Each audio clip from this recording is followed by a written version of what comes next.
Now, I know that you have been on a bit of a break, but prior to that break, witness Kenneth Copeland was testifying.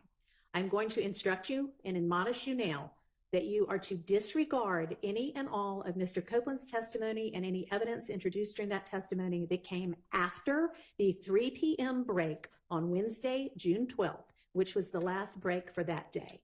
And that is, you are to disregard any and all testimony and evidence that came after the questioning and answers about Mr. Copeland's involvement in the Atlanta Blood Gang, ABG, and his January 11th, 2015 interview with Detective Thorpe of the Atlanta Police Department. The court is going to be collecting any of the notes you wrote during that portion of the trial, and I'm going to give you a short break in just a moment to identify those notes and provide those notes to my staff attorney, Ms. Persifield. And I'd like to find out at this point in time if there are any of you who cannot set aside and disregard that portion that I just mentioned of Mr. Copeland's testimony and evidence in the deliberations in this case. That is everything after his testimony about ABG and after the 3 p.m. break on Wednesday, June 12th.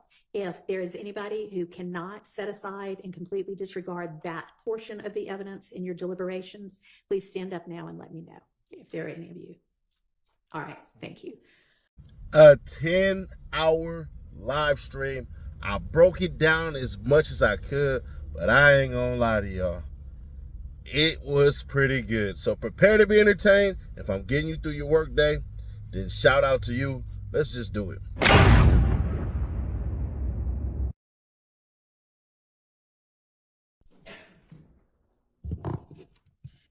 All right, it's Monday morning now, and I need to find out from you what your intention is with regard to whether you are going to testify in this case. You have been granted immunity so that the privilege of self-incrimination is no longer relevant because the state can't use anything that you might say in answer to their questions or any other questions against you. And you have been instructed with the benefit of counsel as to the consequences if you don't testify. So I'm asking you now what your intention is. May I speak? You can answer my question, please. So you're under subpoena. The state intends to question you. Are you going to answer any of those questions? Are you going to testify in this case? Well, Your Honor, I've been pressured from the get-go. You know what I mean? Like, even when I went to the meeting with Glenville, I have told him over and over and over and over. You know what I mean? This is on my conscience. I got to keep distracting myself every day because I'm being dragged down to here because of lies that I don't told. I'm tired of y'all bothering me. Okay, well, I'm sorry that you're tired of being bothered, but you're under subpoena. It's a valid court order. So your decision at this point is, yes, I will abide by the subpoena and testify, or no, I will not abide by the subpoena and the immunity order, and I will be held in contempt for my refusal and put in jail. So which is your decision? But I did the time for all my crimes that I was caught for. Sure, this would not be any kind of punishment for any crimes you may or may not have committed. This would be that you have been ordered by a court to testify, and if you refuse to testify, you're held in contempt. You're saying, I refuse to listen to the court's order and obey it. And it is not a punishment, it is an incentive to have you change your mind and obey the court order. So which is your decision?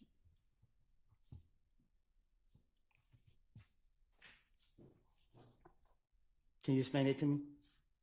So we talked about it. It's the same thing that Glenville doing to me? It is the same order that is still in control. You have a subpoena for your testimony. That is a court order. You also have a court order that says anything that you say can't be used against you other than if you get on the stand and lie and it amounts to perjury, you can be charged with that or with false statements. But if you refuse to testify altogether, when you're under a court order to do that, then that is considered contempt because you're saying, I don't care what the court has ordered, I'm not going to do it, and then you'll be put in jail through the end of this trial. Or until you decide, you know what, I think I will testify after all. So let me, Your Honor, I'm telling you to your face, you just said that something about it, they can lock me up for lying. I'm telling you to your face, this is all I do. And you're telling me that they can lock me up if I lie. But if I sit here and testify, so the E-way I'm going to jail. No, not with regard to anything that you might testify to that might otherwise admit to a crime or admit to your involvement in a crime, that's what the immunity order does. And I'm sure Mr. Melnick has explained this to you, and I know I've explained it previously, but none of that is going to result in you being put in jail because they cannot use that evidence against you to prove any of those crimes that you might incriminate yourself about.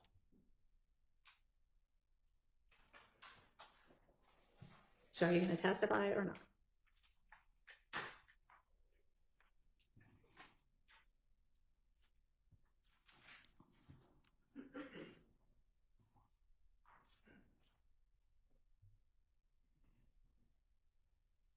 Do you want to talk to Mr. Melnick again?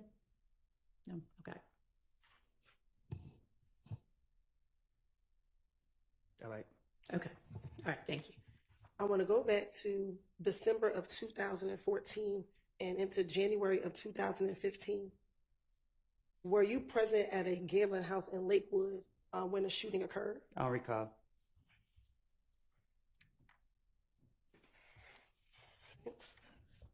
Let me ask you. Also, back in 2015, do you remember being at a Cascade skating ring speaking with an individual by the name of Shell Cow? I don't recall. Back in January of 2015, do you recall being at a Club Crucial and getting into a fight with an individual by the name of Shell Cow? I don't recall nothing that happened years ago. All right. I don't know if they brothers or not. Okay. So do you know who Kel is? No, I don't recall. Okay. And when I say nut, is that Donovan Thomas Jr.? You asking me that? I am asking you that.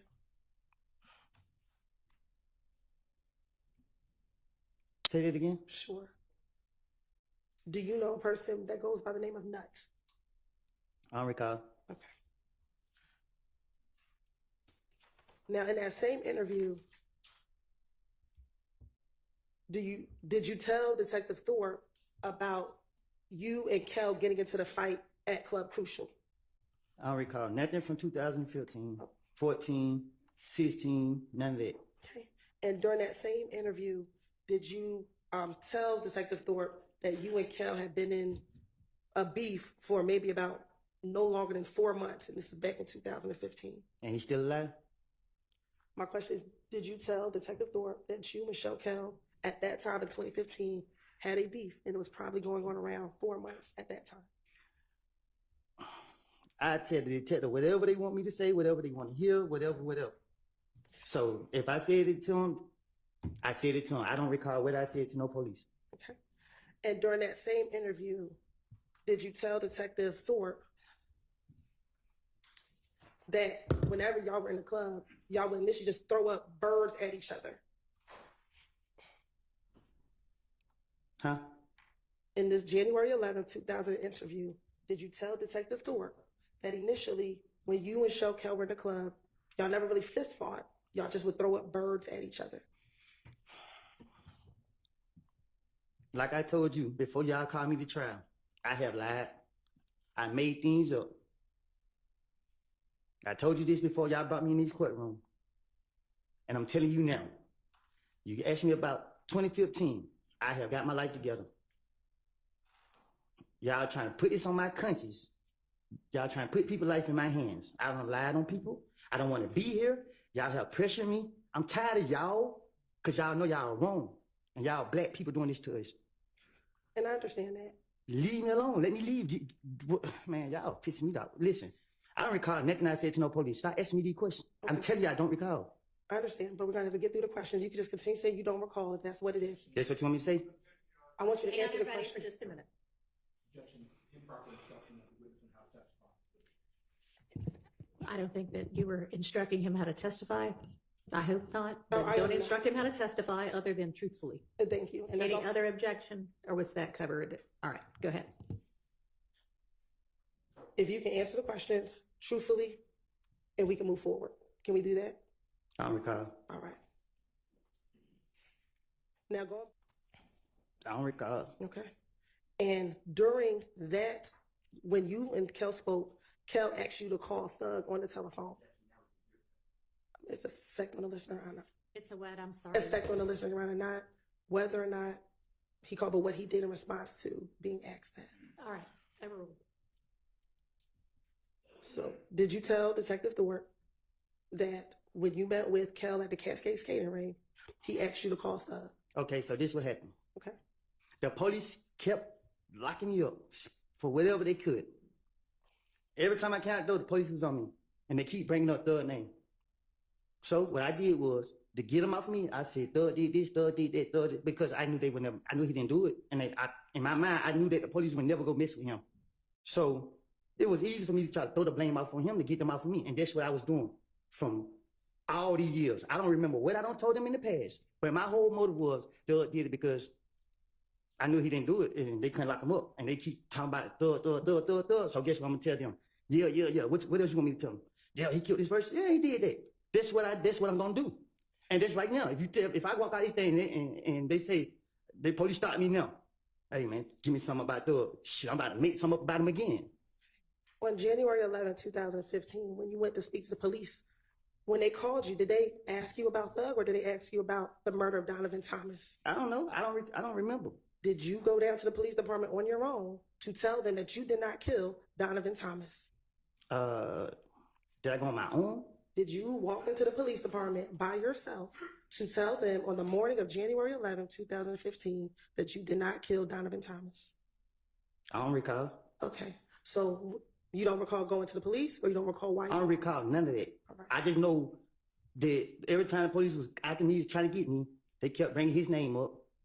And I knew that they had me what I had, so I was like, yeah, whatever y'all want me to say, I would say it. And that's why I told Gaither and Dennis, and that's why they kept coming after me, because they felt like, okay, they can make a case out of him or whatever they trying to do. So they knew that, okay, we gonna get with it today. He gonna have something to say about Thug, and it's wrong. And y'all is wrong because y'all know that I'm full of shit.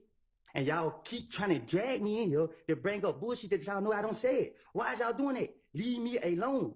If y'all gonna charge me for what I did, I don't did the time for the crimes y'all caught me for. Okay. Would you mind your language while we're sitting here in court? I'm trying to. Y'all need to give me a break because my blood pressure is real high. I keep telling y'all, leave me alone. Okay.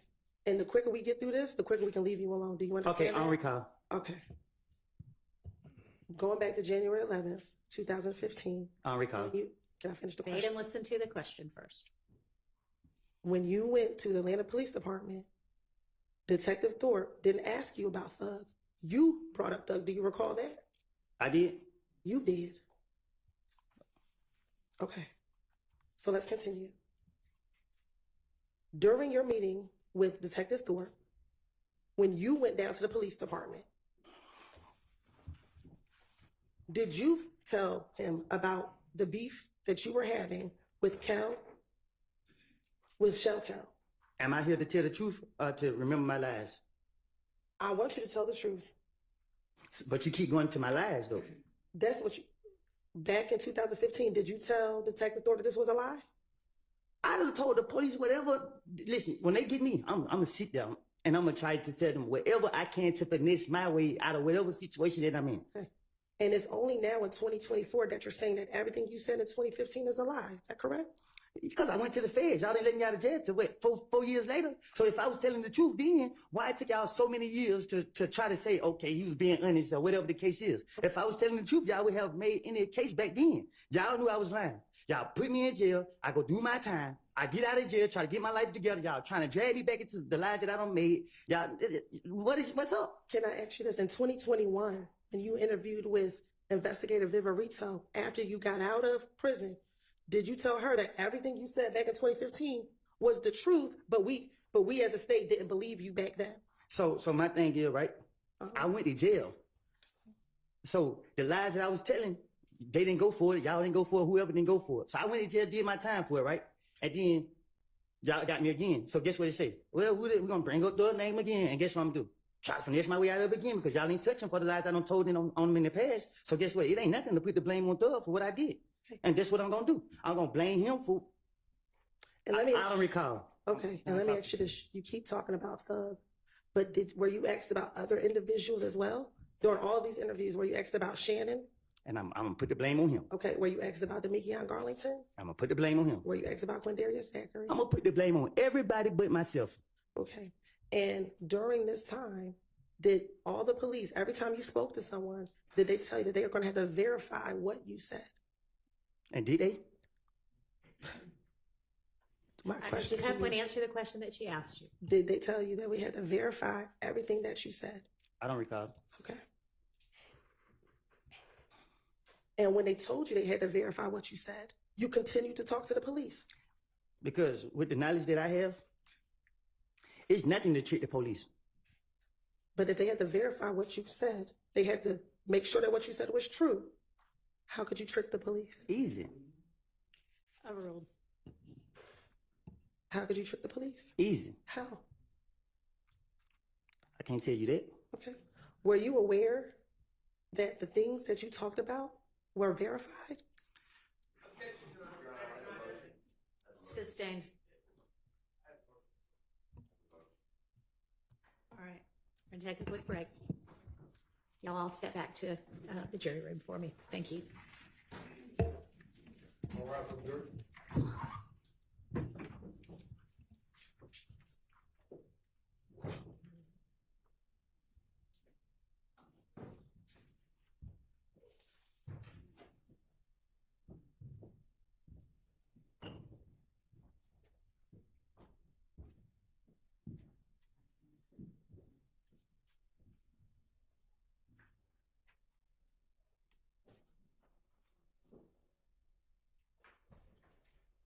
All right, I don't know which, y'all can be seated. I don't know which I got person. something to do. I'll go out. You can go out. Thank you. You say go out? Yeah, just stick very close. Ms. Melnick, you're gonna go out there with him. All right, thank you. The way I wrote down in my notes is that the prosecutor said, not a question, but a statement, that the police verified inculpatory information from Mr. Copeland. That is not true, by the way. It is questionable whether anything's verified, but obviously jurors make that determination. That is testifying by the prosecution, that is bolstering by the prosecution, that is putting the prosecution's thumb on the scale of the justice, which none of this can be done. This is not the first time that the prosecutors have put themselves in as giving facts before the jury rather than just trying to obtain facts. So I am moving for a mistrial. If your honorable court denies it, I need curative instructions to strike it. And respectfully, if it happens again, it will not be the second time. It's a continuum. So I would ask the court, I know you weren't here, but to keep that in mind as we go forward as well. I'm not moving off my mistrial. I'm just anticipating. No one wants a mistrial. I didn't want a mistrial, but why say that to a witness? So I don't see any good faith in that question. All right, thank you. Mr. Short, I adopt everything that my motion is the same. I adopt everything that Mr. Attorney Steele said. I'll also say that in Attorney Hilton's statement that the claims of Mr. Copeland were verified by the police. It's an improper expression of belief by an advocate in front of the jury, and that is improper. And I'll also add, Your Honor, not only do I not believe it to be true, but also there has been absolutely no evidence presented that any of this has been verified. all right, So, thank you, Your Honor. thank you. Response? Oh, I'm sorry. Yeah, everybody joins. Okay. When I asked the question, Your Honor, what we will eventually get to with Mr. Copeland, I believe, is that he's the person who told the police initially on the night of the murder about certain facts that were verified. And when I say verified, that we have corroborating evidence to support it. So Mr. Copeland, when he talked to police in June of 2015, he told the police that Mr. Williams rented the car that was used in the murder from, Can I stop you for just a second? yes. It may be that some of the things were verified. It may be you have presented evidence or will present evidence that some of the things were verified. The question that you asked was, did you know that all of the things you told them were verified? So that's the issue. Okay, and I didn't mean all, but some of the things that he told police were corroborated. Maybe my better Don't version think should that's have how you said it. correct. So it was inartful, but what I was talking about is the things that he told police was corroborated by other evidence. And so, So do you have a response to their motion for mistrial with regard to you having said, did you know that all of the things you told the police were verified? Your Honor, I would ask that a mistrial not be granted, but that you ask the jury to strike that question, and I can rephrase the question. All right, you need to be more artful Yes. from the get-go with your questioning from here on out, understand? Yes, sir. All right, I propose to instruct the jury, remind the jury that nothing that any attorney says in questioning is evidence, and also to strike Ms. Hilton's last question entirely from their minds. Any further curative instructions proposed? No, Your Honor. How about from the defense? Talk in your mic if you don't mind for me. Make sure that after the court gives that instruction, we do not abandon the motions that have been joined in by everybody. So I don't have to get back up and say, that's not good enough. No. We don't agree to. I'm asking you now, and I understand y'all would still prefer a mistrial, short of a mistrial, which I'm denying at this stage. These are the curative instructions I'm proposing. If understanding you'd still rather have the mistrial, is there anything further curatively that you all would like to add? On behalf of Mr. Stillwell, I have nothing. All right. All right, nothing from anybody else. No, Your Honor, just the same thing. The rule is that before the next question is posed, we have to again ask for a mistrial, but you just said that that's preserved, so nothing further. Understood. All right, thank you. All right, we're ready to get the jury back in, and Mr. Copeland back on the stand. You can do that first.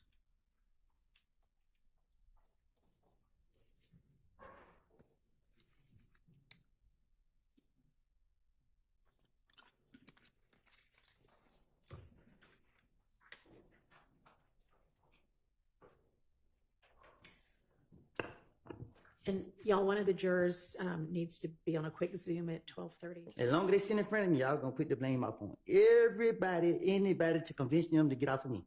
How is going to I Clark? don't remember what I don't told the detectives. I don't have a clue what I don't told them. That's why I can't tell you exactly what I don't told them, because I can't remember what I said. Okay. Did you go to Club Crucial the Monday before Donovan Thomas was killed? I probably did. All right. And at Club Crucial, did you get into a fight with Kel? I don't recall. Okay. Did you tell Detective Thorpe that you got into a fight with Kel at Club Crucial the Monday before Donovan Thomas got killed? I probably did. Okay. And did you tell them that was after you were flashing money while you were on the stage? I probably did. I know. I would. Detective Thorpe, his brain was the size of a squirrel brain. So you could just tell him anything, he gonna go for it. You're right. At this time, the state's going to ask for permission to treat Mr. Copeland as a hostile witness under pursuant I to can- 24-611, Your Honor. Granted. Thank you. What that mean? Don't worry about it. That's just for her to understand how she can ask the questions. You just continue to answer them truthfully. Isn't it true that in this January 11, 2015 interview that you told Detective Thorpe that at Club Crucial on that Monday before Donovan Thomas was killed that Kel punched you in the back of your head? I don't recall what I told the detective. And isn't it Specifically. I'm sorry. I don't want to cut you off. I don't recall what I told him specifically, however you pronounce it. Okay. And is it also true that after Kel punched you in the back of the head, then other people came and began jumping on you as well? They time gonna come. That's not the question I asked you. Is it true that you told Detective Thorpe during this January 11, 2000 interview that after Kel punched you in your head, that other individuals also began to jump on you as well? I don't recall what I done told the police. And also in that same interview, isn't it true that you told Detective Thorpe that after they jumped on you, you ran outside of the club? To get wet. Is it true that you told Detective Thorpe that after they jumped on you, you ran outside of the club? I ain't doing no running. Okay. And is it true that after you ran outside of the club, that you told Detective Thorpe? I ain't doing no running, Miss Hilton. Okay. Well, is that what you told Detective Thorpe? I told you I'd tell him anything. Okay. You want the truth though, but I ain't doing no running. I'm gonna make other people run. All right. And once you went outside of the club, you saw an individual by the name of Bloody J. Did I do something to him? once you went out of the club, did you tell Detective Thorpe that you saw an individual by the name of Bloody J? I don't recall. Okay. And when you saw Bloody J outside, you asked them what was up. Like, why did they beat you up? I don't recall. Okay. And that one of your friends ended up beating up Bloody J. I don't recall.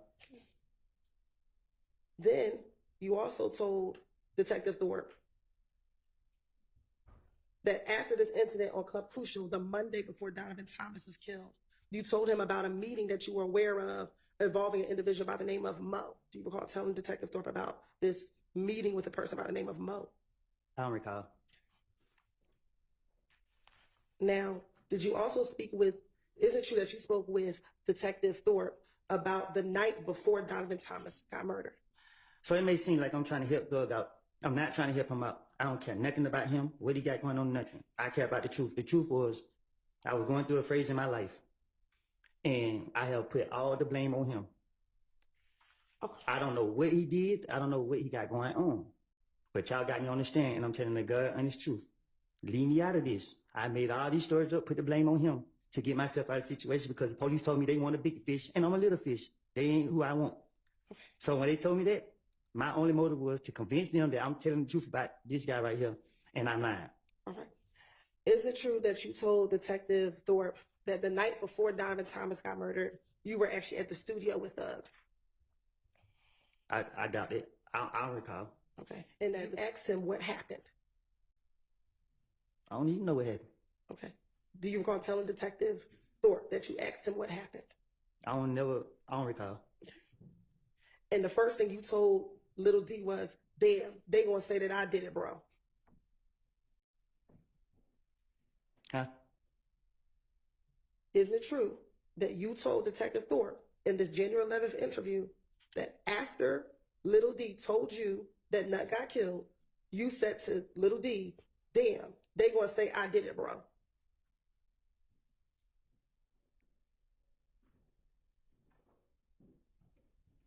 Okay. Okay, isn't it true you told Detective Thorpe that? I don't recall. All right. And he responded to you, shit, before I know you ain't do it. Who responded to me? Little D, that's what Little D said to you. He said what? Shit, but I know you ain't do it. That what he said? That's what you said to Detective Oh, Thorpe. I don't know. Okay. I don't recall. Then is it true that you also told Detective Thorpe that as you were leaving the McDonald's, Moontook called you? I don't recall. Okay. Do you don't recall Moontook called you that night? Okay. I don't know. All right. And that Moontook called you on FaceTime. I don't recall. And Moontook, for the record, is MOONKTOONK. And is it true that when Moontook called you, you told Detective Thorpe that they think that you and Moontook killed Nut? I don't recall. And at that time, Detective Thorpe asked you for a number for Moontook. He did? Do you remember him asking you for a phone number for Moontook? I don't recall. I don't remember what we talked about in the interview. Okay. Time Detective Thorpe asked you for a number for Moontook. He did? Do you remember him asking you for a phone number for Moontook? I don't recall. I don't remember what we talked about in the interview. Okay. And also during that interview, you told Detective Thorpe that Moontook actually FaceTimed you. Told you could tell Thorpe anything, he'll go for it.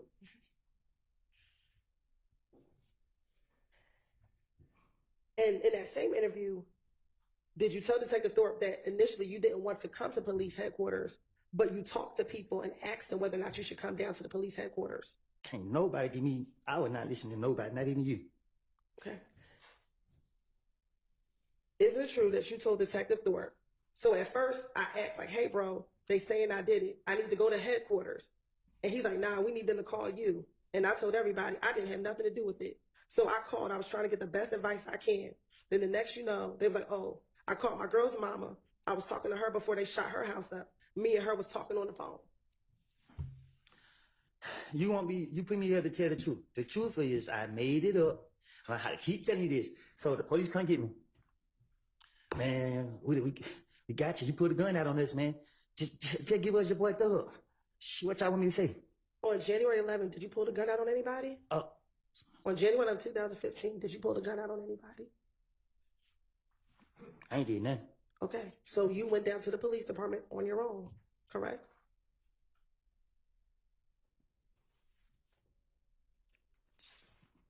I don't recall. Okay, and when I thought I was here to tell the truth. okay, and what's your new version? What's your truth today? That I lied. And that you lied about everything back in 2015? My truth today is I lied and put the blame on others for a lot of activities. I ain't telling on myself. I ain't got nothing else to say. I don't recall. Okay. Now, did you also talk to Detective Thorpe about you at one time being cool with Bloody J or being friends with Bloody J? I don't recall what I told detective, investigator, what deputy, whatever you want to call them. Okay, and then you stopped being cool with Bloody J and APG once you started hanging around Thug. I don't hang around other people. Okay, isn't that true that you told Detective Thorpe in this January 11, 2015, that when Thug started letting me hang around him, that's when you were no longer cool? I'm from Mechanicsville. I do what I want to do. I understand what you're saying. Okay. I'm asking you what you told Detective Thorpe. I tell Detective Thorpe anything to get him off of me. After Donovan Thomas was killed, did Deshaun's mom's house get shot up? You said did her mom's house get shot up? Yes, sir. Yeah. Okay. And do you recall telling Detective Thorpe about the fact that her mother's house got shot up after Donovan Thomas was killed? I don't remember if I said it to him, but I know her mom's house did get shot up, so I don't know what I told him. So if you told him that her house did get shot, that would have been the truth and not a lie, correct? Look, y'all had 50 police investigators questioning me different times. I don't remember, because I know y'all trying to trick me to get me back in jail. I don't know if it was Detective Thorpe, Gaten, Dennis, or whoever the other police is here, what I don't lie and told them. But every time that they came and told me, I sat in front of them and gave them whatever I wanted to tell them. And if it was the truth, it would not take no 10 years later for them to try to go do anything about it or to go back and use it. I'm telling you today, I told you before y'all put me in this courtroom that I lied. I don't want to be here. I'm not scared of nobody. I'm not in here trying to work in nobody's favor. Y'all is not fit to put it on my conscience that I don't sat up here and lied on these boys for stuff that I don't did. Not what I did, but for stuff that I'm not fit to sit up here and lie on them. And no, I don't care. Stop asking me questions. I'm not fit to lie on them. Okay. All right, Mr. Copeland, listen to the question that Ms. Hilton just asked you and see if you can answer that question. Just pay attention to what she's actually asking you and answer that. Yes, ma'am. So my question was, on January 11, 2015, you told Detective Thorpe about Deshaun's mother's house being shot up, correct?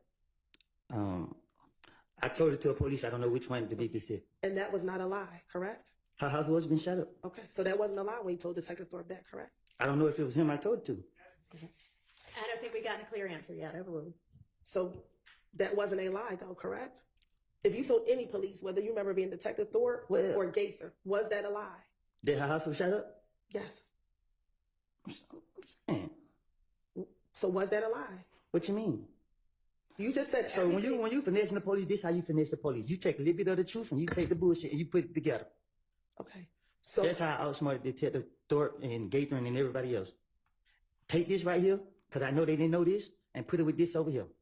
and during all of your interviews, did they tell you we're going to have to corroborate what you said? And if you take all of my interviews and put them together, let's see what you come up with. Okay. But did they tell you that? Did they tell you they were going to corroborate everything that you said? Overruled. Did the detectives tell you that they would have to corroborate everything that you said? I can't tell you. Y'all have so many police talking to me. I don't know. I can't say what they done told me. Did Gaither tell you on multiple occasions, I'm going to have to verify what you're telling me? I just can't take your word for true. I have to verify what you're telling me. I don't know nothing about all that. I don't recall. You don't recall that? Let me ask you this. Do you recall talking to Detective Gaither while you were after you got locked up in June of 2015, calling her on her cell phone while you were in jail? I don't know. I don't recall. All right. And do you recall asking her what's going to happen to me? Am I going to be able to get out? And she kept telling you, we got to verify what you told us. And did I get up? I'm asking you a question. Did she Okay. tell you? Listen, We have to answer my question. I'm about to, you want me?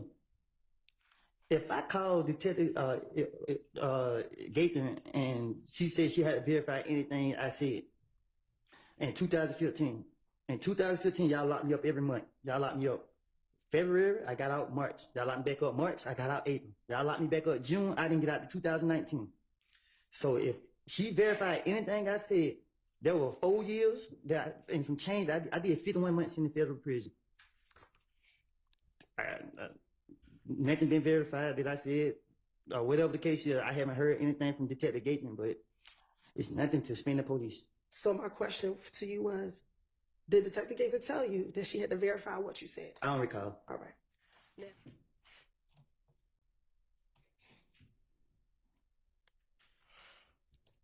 and during the course of this January 11th interview, isn't it true that you talked to Detective Thorpe multiple times about all the incidents that occurred in the weeks leading up to Donovan Thomas getting killed? I better have a different story every time. Okay. Specifically, you told him a couple times about the incident at the Cascade skating ring. Isn't that true?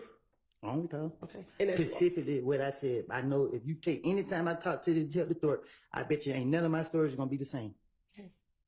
Well, isn't it true that in January of 2015, when you first talked to the police about what happened with Donovan Thomas, you were actually trying to protect your friends and you didn't want to give them all the information back in January of 2015? I'm just trying to protect myself.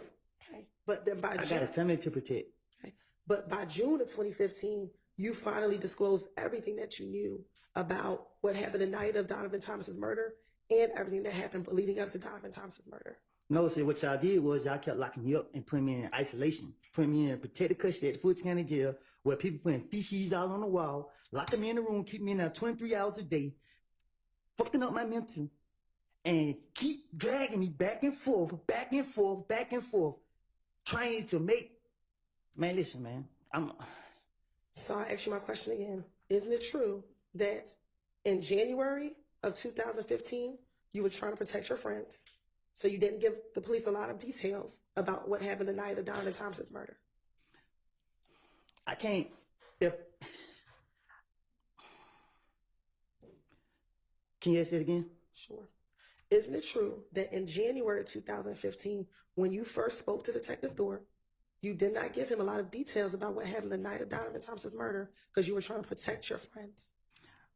No, I just had no time to protect myself by getting my story together. Like, I'm only thinking about protecting myself. Why would I try to protect some people and then wait down the line and give them up? They don't make sense to me. Because isn't it true that in June of 2015, you thought that Thug was trying to kill you? That's if I thought they were trying to kill me, I'm trying to get him. Okay. In June of 2015, did you think Thug was trying to kill you? That's what I told the investigators. Isn't that true? That you I don't thought recall. Thug was trying I don't to kill recall. you? Okay.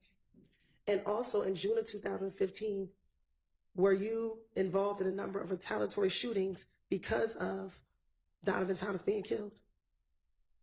Huh? By the time we get to June of 2015, were you the victim of a number of retaliatory shootings because people thought you killed Donovan Thomas Jr.? It calls for speculation. Well, as to the compound question, you can try to ask it more simply. She's asked, I'm going to overrule with regard to speculation because she's asking about his own mind. So in June of 2015, were you the victim of a number of retaliatory shootings? Well, y'all locked me up in Well, February. I got out March. Y'all locked me back up again March. I got out April. And then the feds came kicking in my door June. So I basically was in jail most of the time. So I don't recall being a victim of a lot of shootings. Do you also recall telling Detective Thorpe that because people thought you killed Nut, that you were getting a lot of threats on your social media page? I think I was throwing people back. Okay. Do you recall telling Detective Thorpe that you were getting threats on your social media page? I don't know. Detective Thorpe talked to me, and I can't remember what I said to him because I was making it up. And you asking me right now, and I'm telling you to your face. Can you look me in my eyes? I'm telling you to your face, I made it up. Okay. Isn't it true that you told Detective Thorpe that someone posted on your page, "I'm going to die tonight," but then she deleted the comment, but you screenshotted it. I'm still here, ain't it? Okay. Is that what you told Detective Thorpe? I don't recall what I told Detective Thorpe. And you actually showed him the screenshot on your phone. I told you, What she said. play a victim. That's the key. That's why I can't remember what I said to him. You want me to say something that I didn't say so you can put me back in jail? Okay. I don't recall what I said. I don't. Did you kill Donovan Thomas, Mr. Huh? Copeland? Did you kill Donovan Thomas, Mr. Copeland? Huh? Did you kill Donovan Thomas? You shaking your head? Is that a no? No. Okay then. And is that what you went down there to tell Detective Thorpe back on January 11, 2015?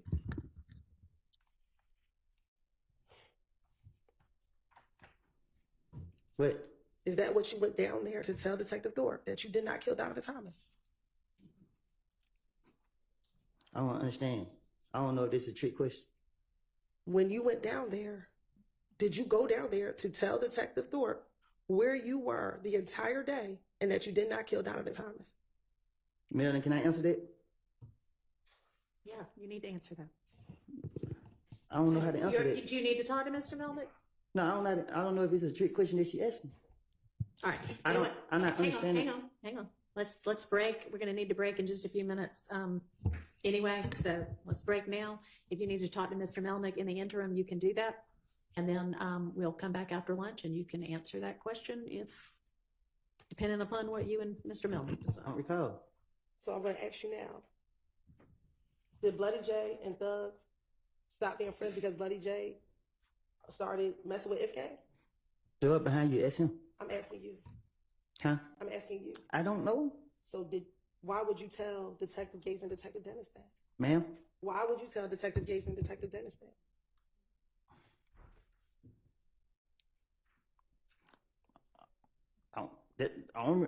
I can't recall.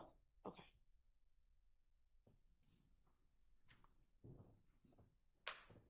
Now,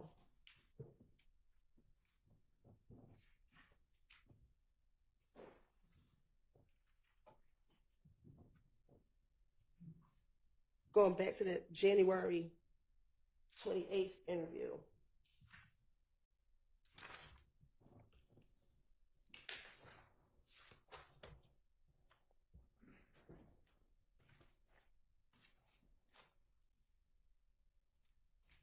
Of course, indulgence for one moment.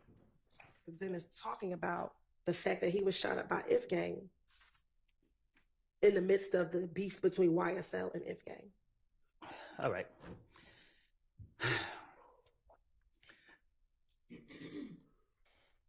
Threat had beef with Rich Homie Coin. I don't know what they beef was about, but Threat had beef with Rich Homie Coin, and he was on his ass. Oh, I'm sorry. Who was on who's behind? Threat was on Rich Homie, Okay. and yeah, Threat was on Rich Homie, and Threat got into it with Nut, you know. That's it. And at the time, was Rich Homie Quan claiming affiliation with Ifgang? Huh? Let me ask this first. Are you talking about Rich Homie Quan and Threat? Was this back in 2015? Back in 2015. What you mean? What you were just telling me? No, it was 2014. I think it was one of them years. And at the time, was Rich Homie Quan claiming affiliation with Ifgang? I don't know what Rich Homie was claiming. And you said that Threat got into it with Nut in them. I don't know. I don't know how it went, but I know that. Yeah, Threat like that. Okay. Is that what started the beef between YSL and Ifgang? Threat wasn't YSL. Like, you know what I mean? Like, people, YSL is not what y'all making it be. Like, I keep telling y'all that. A person can wake up and say, Atlanta is a monkey see, monkey do city. Like, you see people doing something, you just do it. I mean, and people say, just because I know this person, oh yeah, I say, oh, I take a picture and say I'm YSL or whatever, but Threat was MDC. You know what I mean? There wasn't he wasn't no YSL or that shit.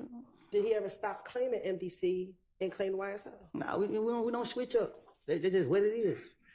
And you said he claimed MDC. What's MDC? I don't know. Okay, but if you said he claimed it, do you not know what MDC stands for? It's none of my business. So when you say he's claiming MDC, what do you mean?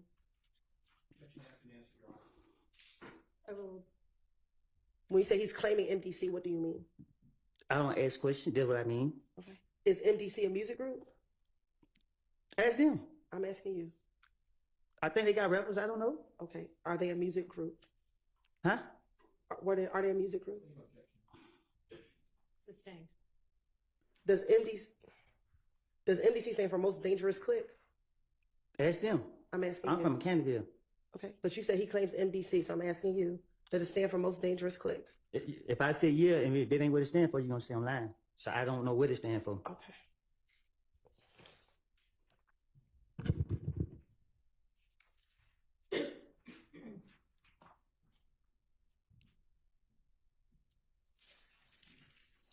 Do you recall telling Detective Gates and Detective Dennis about members of MDC beating up Little D from Mechanicsville in the club, in Club Crucial? I don't recall. Probably so. I ain't no telling. Do you know if members of MDC beat up Demekion or Little D from Mechanicsville in Club Crucial? They did. I was laughing too. And MDC, are they from Bowen Homes? No, ask me. Ask them. Did you tell Detective Gaither and Dennis in an interview that you were cool with MDC dudes because you grew up in Bowen Homes and they from Bowen Homes? I'm from Canterville. Earlier, we talked about who you hang with, or back in 2015, who you were hanging with back in January of 2015. And did you tell detectives in this same January interview, Detective Gaither and Dennis, that outside of Shannon and Little D from Mechanicsville, you're not going to see them hanging with anybody else? I don't recall what I told the investigators. Did you also tell them that there's not going to be one time that you don't see you and Little D together, no matter what? I don't recall what I told the investigators. But the D is not he don't have my life. He not like me. The D is a pretty boy. He for the girls. Okay, so when you say he's not like you, what do you mean? I don't recall. Okay, so why did you just say that? I don't recall. So when you say he's like the girls, what do you mean? He's a pretty boy. Okay. He's not a troublemaker. Okay, so what does that mean? Why did you tell me that? The D was only around for the girls. Okay. So when he got beat up in the club, was that only for the girls? Yeah. Okay. I don't know. So if he's only about the girls. The D is not a fighter. He's not a shooter. He's just a pretty boy.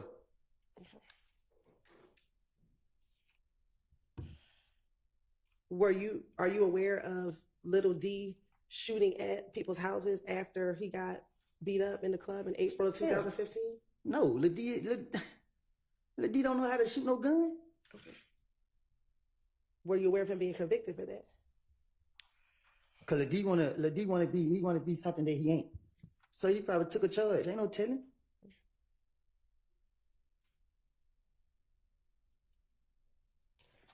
Now, are you familiar with a person by the name of Trevia? Back to the police department in February 20th after you, your daughter, and your child's mother were shot at when you were coming out the house. They took me down there. Okay. And when they took you down there, did you speak with the police? I had no choice. And did you tell them what happened to you? I told them different stories. What do you recall happening the day that you, your child, and your child's mother were shot at? My child was crying. She wouldn't stop crying. We was taking her to the hospital. We came out the door. Somebody was out there waiting. And then what happened? Okay.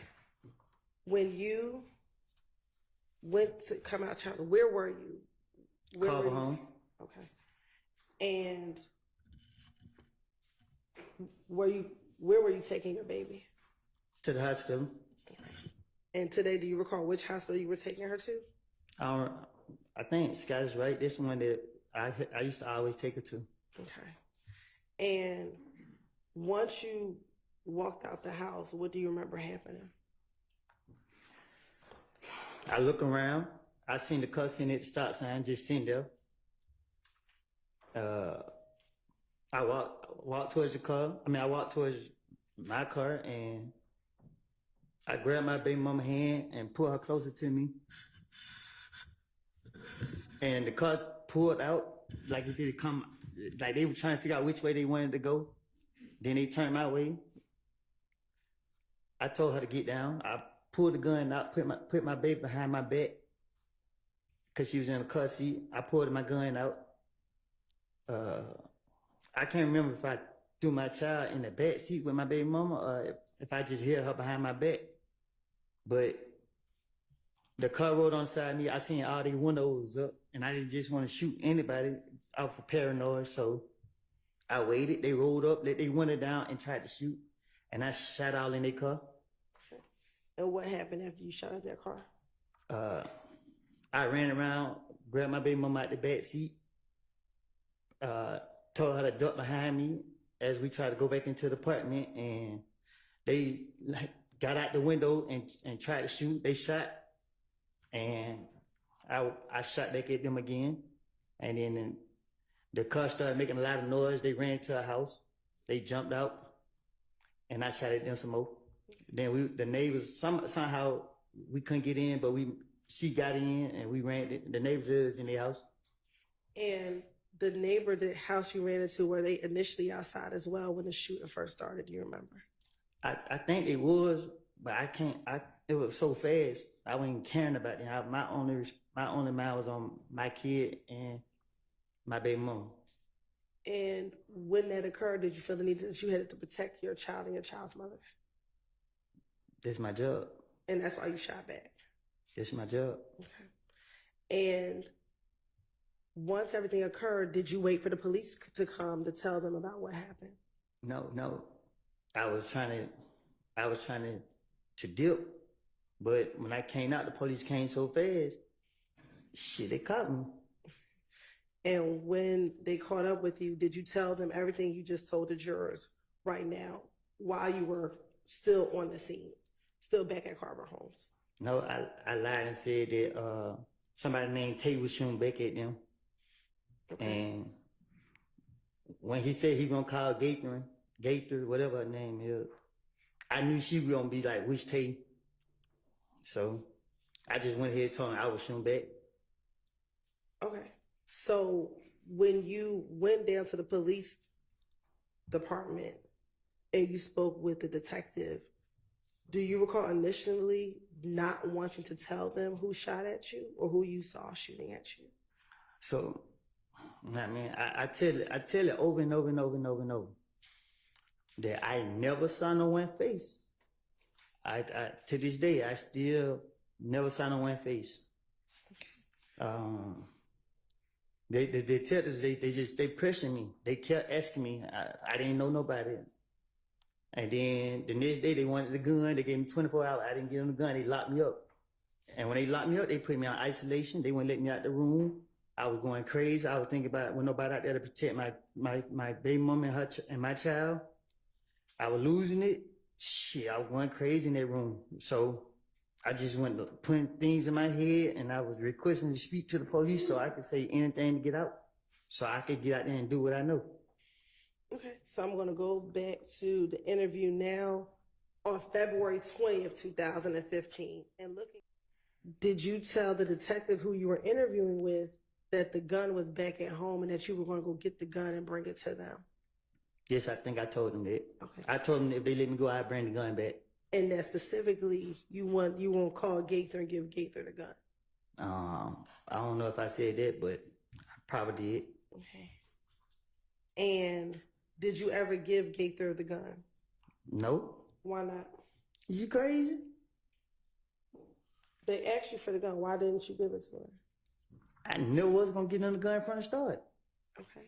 So my question to you is, were you concerned back then about being labeled a snitch?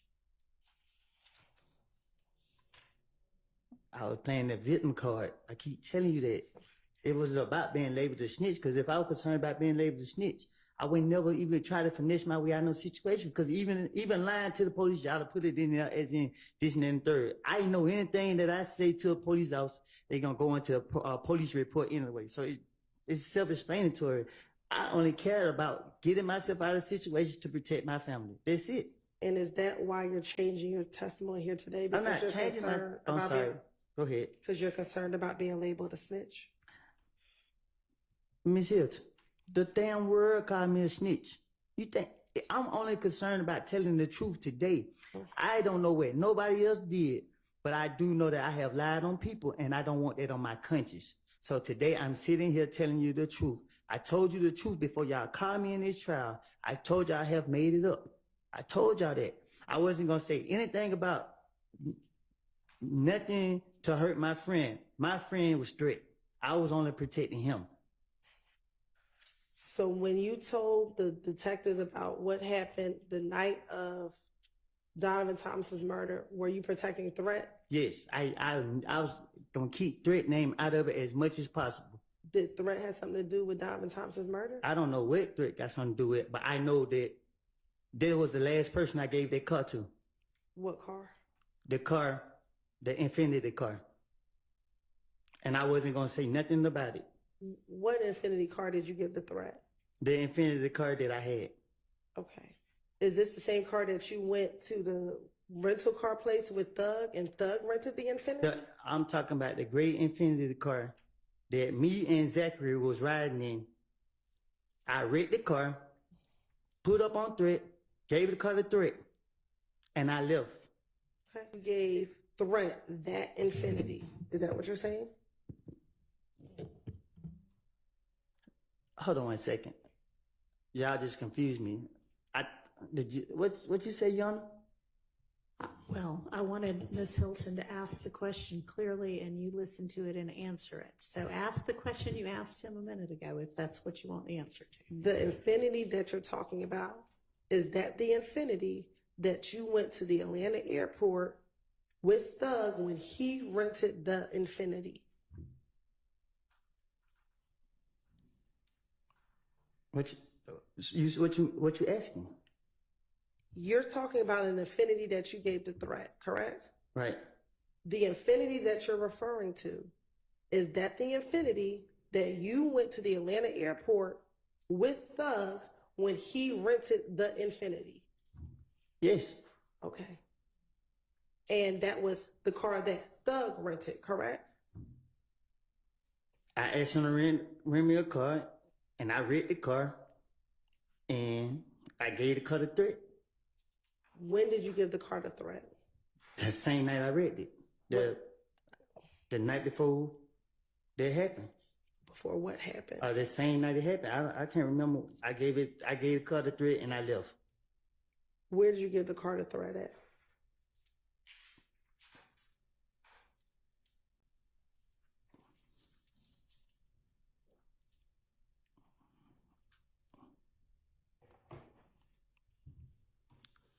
At the studio. What studio? I pulled up and gave it to him and pulled right off. What studio?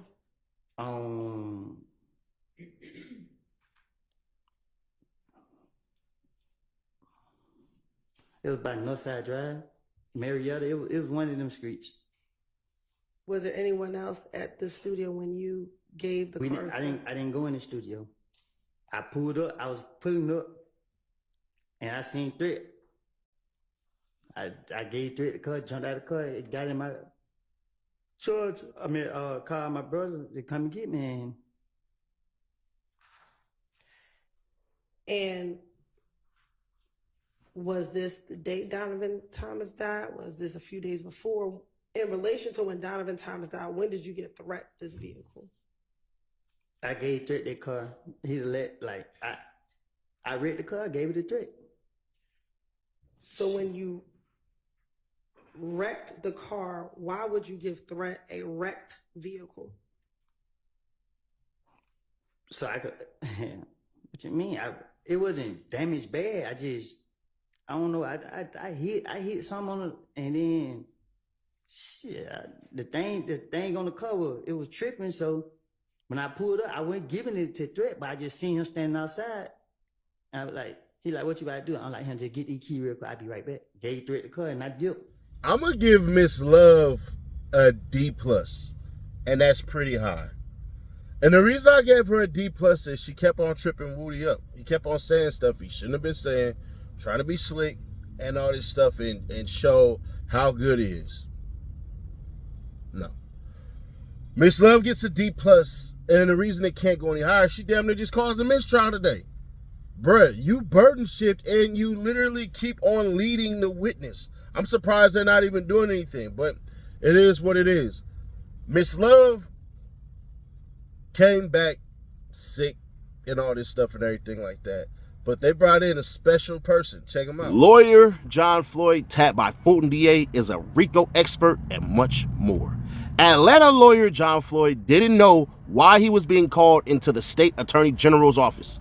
He also didn't know that the briefing he was about to receive would put him on a track to become the state's go-to guy on racketeering cases. During a lengthy presentation in December 1996, Floyd was told 2 Medical College of Georgia researchers had diverted millions of dollars that should have gone to the college into their own personal accounts. Then Attorney General Mike Bowers said he had 2 questions. Can you indict this under the state's RICO statute? Can you help us recover the money they've stolen? Floyd, who'd already made it his mission to become a RICO expert, answered yes to both questions. Before he knew it, he had been sworn in as a special assistant attorney general. Working tirelessly over the next few years, Floyd helped obtain convictions against 2 former researchers, Richard Borison and Bruce Diamond, and helped the state recoup more than $10 million. He did a first-class job, Bowers said. He was instrumental in the state recovering a pile of money. So began Floyd's work for the state prosecutors who have repeatedly tapped his expertise to bring racketeering cases. Now, Floyd has been retained by Fulton County District Attorney Fonnie Willis. At the time, her office is investigating former President Donald Trump for possible solicitation of election fraud.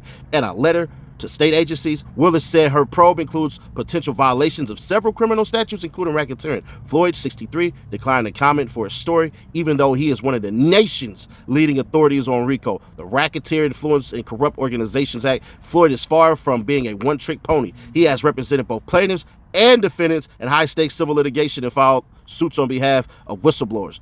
All that were later joined by the U.S. Justice Department. In 2007, Floyd was among the first lawyers to sue the pharmaceutical company Allergan Inc. for marketing Botox for unapproved uses. That led to the company pleading guilty and paying out a $600 million settlement. We're not going to go any further. This is big. These are big stakes. Bruh, what the hell? So now, y'all got him just cooling and chilling in court. And you know who that's for? That's for everybody. Everybody will open their mouth. Harvey opened his mouth. Oh, I want a severance. I want a severance. I want a severance. You ain't getting no severance. Weinstein running your mouth, running your mouth, running your mouth. You gonna shut up and pipe down. Stealing Adams, acting like y'all Double Dragon, acting like y'all Lethal Weapon. Y'all ain't Riggs and Murtaugh. Nah, bruh. Doug and YSL got the $1 million lawyers, hell yeah. But they got the dude who know the book back and forth. And he gonna be speaking up when it's time to speak up, and he's going to assist the damn judge. The judge will refer to him because he's a goddamn special witness and prosecutor and more. Now, let's get to what y'all really came to. Lil Woody. What grade do I give him? A goddamn C-. Woody, you gotta learn to say the words. I don't recall. Those 3 words. From now on, I can kind of see what he did, because in many people's eyes, telling on the dead ain't telling and all that and everything like that. So making it seem like Tripp has something to do with the murder of Big Nut, I mean, that literally saves everybody. That's one of the biggest chunks of the RICO, is the murder of Donovan Thomas. So if it's looking like Threat is the one who killed him, I dropped the car off, that goes directly into what the witness has said previously. It said, yeah, I said that Lil Woody was the one who killed him. Now, do I personally know that Threat or anything like that? Hell no, I wouldn't even want to know. Anybody hit me with that info, I'm hitting the delete button and blocking you. But you can say for that one, he might have saved Thug. Now, the question then becomes, was he believable? And that's the question that the jury is going to have to answer. And I think they're going to answer yes. I believe they're going to answer yes. Because at the end of the day, he gave them a reason as to why he would do it. See, there's this thing called justification, and I challenge anybody to do it. Next time you see something that somebody's eating, right, that you know, right, ask them for a bite of it. And you know good and damn well they don't want to give you a bite of it. And then give them justification. Say, hey, man, you mind if I have some of that? I ain't ate all day. My stomach really hurts. And watch what happens. Majority of the time, it works. So Woody gave them justification, and giving them justification will literally say, well, damn, what he sitting up there talking about? Hey, man, who was going to protect my daughter and protect my damn girl or my baby mama after we just got shot at and I had to defend them and my baby was behind me? And that's where some of y'all like kind of get pissed off at me, and some of y'all understand. Once you shoot at a nigga with his baby, he can do whatever he want. I don't care. I don't care. If the baby wasn't involved, then yeah, Woody is a snitch 1,000,000%. But when you shoot at somebody and you see that baby and you pulled up and you notice that, bruh, y'all deserve whatever y'all get. I don't care. Y'all bend and break the rules and then expect the rules to apply to you. I don't get it. So, hell nah. So when you see cats like Mondo and all that and everything like that, ask him what was DK's reason for telling no Nard. But Woody today gets a C- because you kept on trying to mind trick and mind fuck and do all this shit to Hilton. Bruh, Hilton's smart as hell. She was catching his ass up left and right. I'm like, oh, how you gonna get on that? His reset button, his default button. I don't recall. Nigga, you should have started off that way. The hell you doing? So we got that, and then on top of that, bruh, when he keep on saying I'm not afraid of Young Thug and all this stuff and everything like that and blah blah blah. Well, yeah, Woody, we remember you saying that you told his sister that I'm going to kill your brother. So, yeah, I'm pretty sure you're not scared of him. Then to the jurors. I need everybody to get out their goddamn feelings, bro. They've been gone for 2 months. 2 months. I was in the chat. I was like, bro, I didn't even remember the damn shit that he told. That I didn't even know. Well, I didn't even remember that they showed a video of Detective Dennis and Woody having a conversation. I was like, bro, I don't know. But it also screwed over the state too. Because if the jurors, you tell them don't recall something from 2 months ago, and to me, I think they really forgot. How the hell you expect all these people to remember something from 9 and 8 years ago? And even some instances 10 years ago. All right, cool. And to respond more to some lames that keep on saying, oh man, Woody this, Woody that, and all that, and Woody a rat and all that, and you keep doing this and doing that. All right, cool. Let me ask y'all a question. When y'all seen that little headline by the DA's office, right? And they said, oh, Woody was the person that really helped launch this, right? They also said that there was 50 bodies. But also, at least 10 of the crimes that happened way before Woody even got there. So if y'all gonna tell the truth, tell the whole truth. I'm saying stop picking and choosing.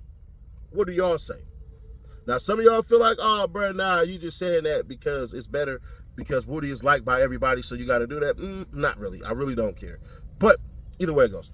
So, with Woody doing what he did, bro, coming in that goddamn shiny suit, looking like he's a Episcopalian Baptist church minister that preaches on every Sunday, Bible study on goddamn Thursday, and another revival on Friday for the youth, or looking like a youth minister pastor, bro, I was like, all right, Woody, I see you getting your money up and all that stuff, because before, he's coming in with, I ain't finna do all that, but I see he putting his money to use, man, but I don't know, man. Y'all tell me how y'all feel about Woody's testimony today, because I'm gonna be honest. How I felt, honestly, watching the whole thing is, this is hella funny.